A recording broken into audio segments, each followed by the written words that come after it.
All right. I was at the residence of where this situation took place in Mossy Rock, Washington, Mossy Rock, um, and it happened like late one evening. It was like a Thursday or Friday night.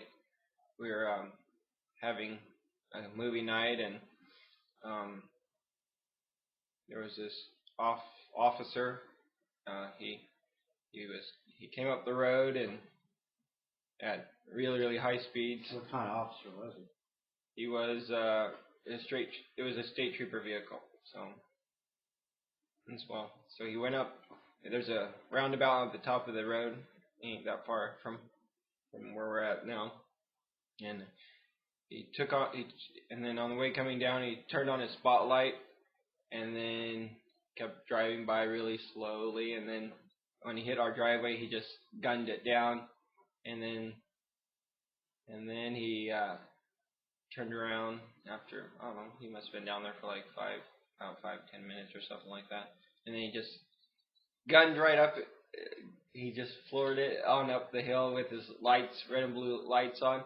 And he pulls into the driveway. And I'm like, oh, question. Was he proceeding up the hill with the red and blue lights on?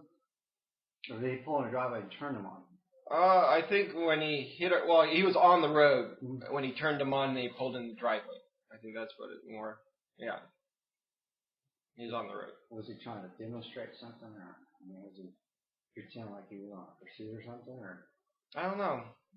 Normally red and blue means danger or I need assistance or who knows what. Okay, well, continue, please. Well, he pulls into the driveway with his spotlight on the house and his red and blue lights on. And we were in the living room watching a movie, and then I'm like, what's going on? So I get up, and then the person that he was looking for gets up and proceeds to walk outside. And the dog was inside the house, and so I grab her and like sort of like accompany this person out of the house to see what was going on, because the dog was going hysterical, barking. And so I go outside to the garage, and there he is inside his car and with his lights on. And I didn't hear too much of the commotion. It was more shouting than anything else, and he was really upset. Like, I don't know, really pissed off. You could tell he was shaking kind of inside the car. And so was he shaking because he was angry, or was he shaking because he was nervous, or some other reason? Maybe both. Maybe both. I don't know. I didn't go over there to ask him. What was the tone in his voice? Oh, it was angry. Okay, so he's probably shaking because he was angry. Well, yeah. The other thing weird was about it was